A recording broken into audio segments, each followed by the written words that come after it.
Добрый день, в эфире передача «Акцент», в студии Розалия Борисова. И сегодня у нас в гостях руководитель образовательных проектов неправительственного экологического фонда имени Вернадского Алла Волынская. Алла Марковна, добрый день. Здравствуйте. Какова практическая значимость работ, представленных на выставке? В чем заключается экспертиза и работа эксперта на выставке? Запомнившиеся проекты? Ответы на эти и другие вопросы вы узнаете в этом выпуске. Давайте начнем с вашего фонда. Чем он занимается? Как вообще представлена работа фонда? Наш неправительственный экологический фонд имени Вернадского ведет очень большую деятельность и просветительскую, и образовательную в России и представляет Россию на международной арене, экологическую повестку дня, организовывает большие конференции по экологической безопасности, экологическому образованию, ведет много просветительских программ в России с детьми и взрослой аудиторией. И я занимаюсь в фонде образовательными программами, и поэтому я здесь являюсь экспертом на выставке МилСэт, на образовательной выставке. Ну, как раз-таки встречались уже с участниками, получается, выставки. Какие впечатления, насколько хорошие работы представлены? Да, у нас было 2 дня, где мы работали экспертами на выставке.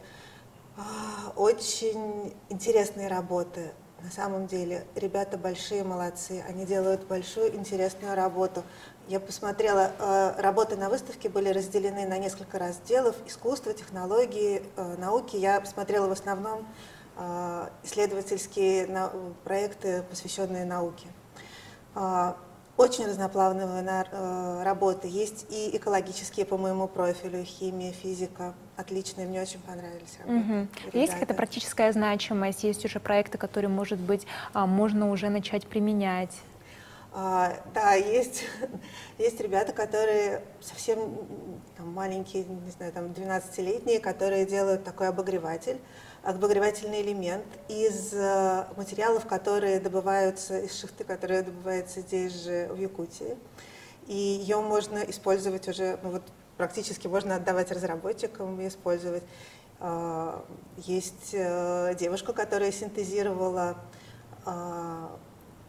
вещество, которое пахнет как горький перец, и она сделала из него парфюмерную композицию, и действительно его можно использовать для создания парфюмерных композиций. Она оптимизировала синтез этого соединения, которое дает этот аромат, и ей было интересно. Она такая творческая девушка, но при этом интересуется наукой, и вот это вот соединение науки и творчества дало такую прекрасную ее парфюмерную композицию, которую она нам представила. Это было очень интересно. Вы как эксперты, получается, оцениваете работу, даете какие-то советы участникам?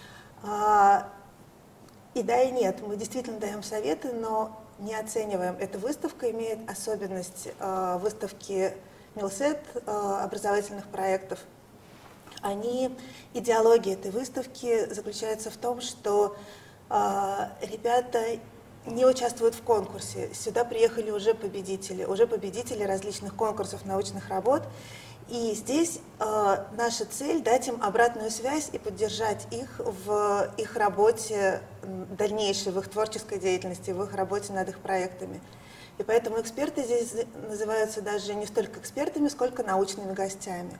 И нам было важно вникнуть в каждую работу, очень внимательно к ней отнестись, оценить ее с точки зрения постановки задачи, методов, которые ребята использовали, так как они представили свою работу, и дать какую-то обратную связь, выделить сильные стороны, может быть, поговорить о развитии проекта, может быть, что-то посоветовать. Это именно такая научная дискуссия, научное обсуждение, то, что ребятам, возможно, будет полезно. И наша команда экспертов состояла из большого количества действительно профессиональных людей в своей области.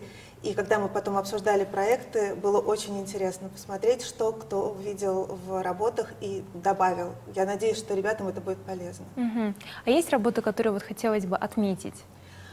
Мне очень понравились многие работы, но некоторые, наверное, я больше обращаю на экологические, естественно-научные работы. Был замечательный мальчик, который исследовал поведение беркутов, и он собирал под гнездом беркута все, что осталось от того, что он съел.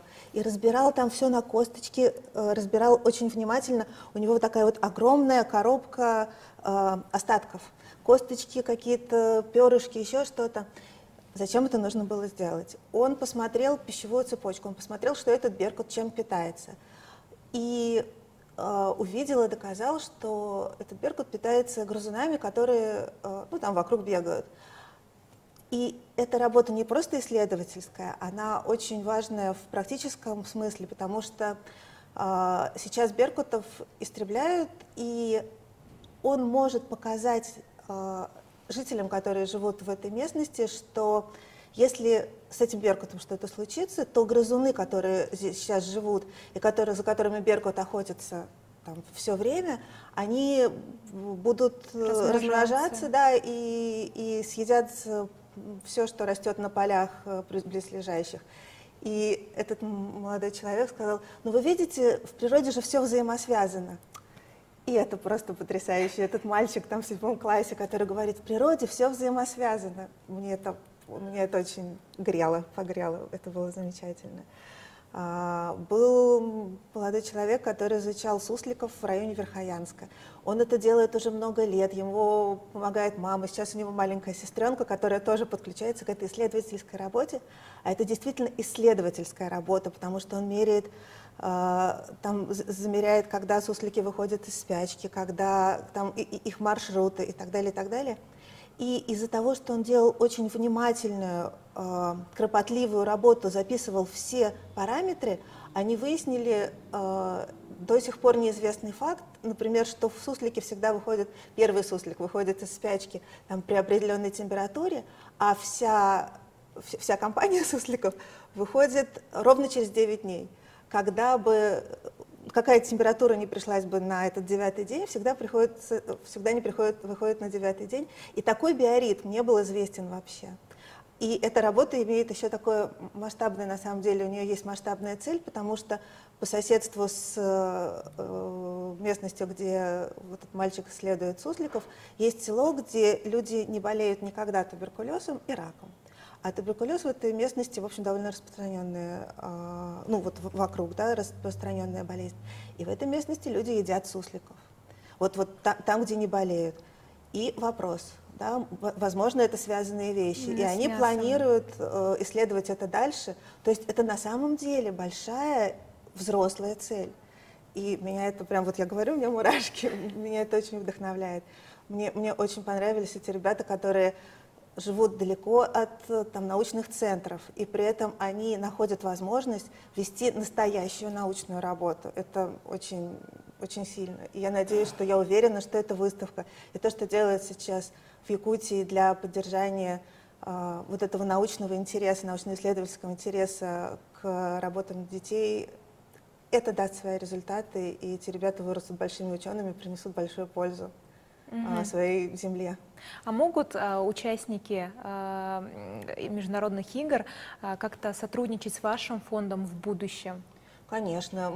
Наш фонд проводит много проектов для молодых ребят, чуть-чуть постарше. У фонда есть стипендиальная программа, и если кто-то из ребят, получивших сейчас, они получили свои сертификаты, свое одобрение своего участия, если они потом захотят участвовать в стипендиальной программе фонда, быть в нашей стипендиальной команде, конечно, к ним будет совершенно особое внимание. Мы их сразу возьмем с удовольствием, потому что мы знаем, что уже с юности они проявляли такой интерес к исследованиям. Ну что ж, спасибо, что уделили время в своем плотном графике и посетили нашу студию. Спасибо большое. Это была передача «Акцент». Спасибо за внимание и до встречи в эфире.